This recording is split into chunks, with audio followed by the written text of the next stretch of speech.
हुजूर सल्लल्लाहु अलैहि वसल्लम का फरमान है कि जिसने अपने ऊपर इस्तग़फ़ार को लाजिम कर लिया उसके हालात बेहतर हो जाते हैं, अल्लाह पाक उससे राज़ी हो जाते हैं, उसकी किस्मत के बंद ताले खुल जाते हैं। इस्तग़फ़ार की वजह से तंगियां दूर हो जाती हैं।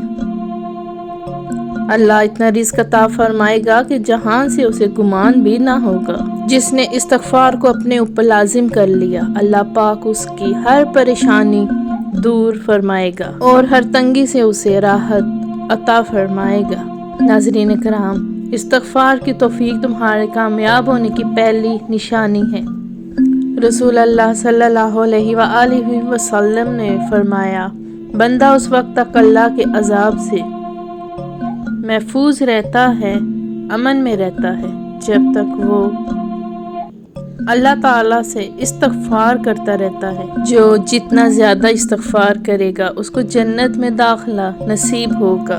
इस्तग़फ़ार करने से रहमतों वाली बारिशें बरसेंगी। जो चाहता है कि उसके मालो दौलत में बरकत हो तो वह कसरत से इस्तग़फ़ार करे। इस्तग़फ़ार करने से नरीना औलाद अता होगी, जिस्मानी कुव्वत हासिल होगी।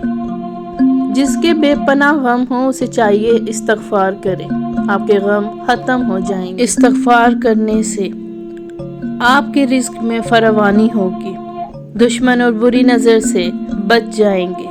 अगर आप चाहते हैं आपकी औलाद फर्मा बरदार बन जाए तो कसरत से इस्तग़फ़ार का जिक्र शुरू कर दें।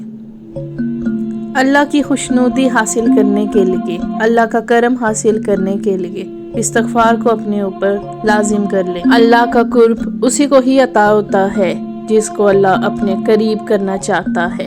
इसलिए कसरत से इस्तग़फ़ार करें, अपने गुनाहों की माफ़ी मांगें। अल्लाह उसे थाम लेता है जो कसरत से इस्तग़फ़ार करता है। जो कसरत से इस्तग़फ़ार करेगा उसे अल्लाह थाम लेगा, और अल्लाह जिसे थाम लेता है उसकी सारी ज़िंदगी संवर जाती है।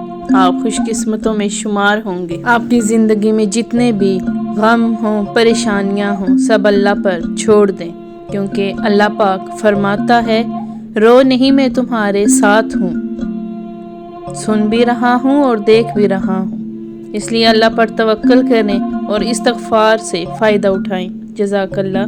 वीडियो को लाइक और चैनल को सब्सक्राइब करना ना भूलिएगा। अल्लाह हाफिज़।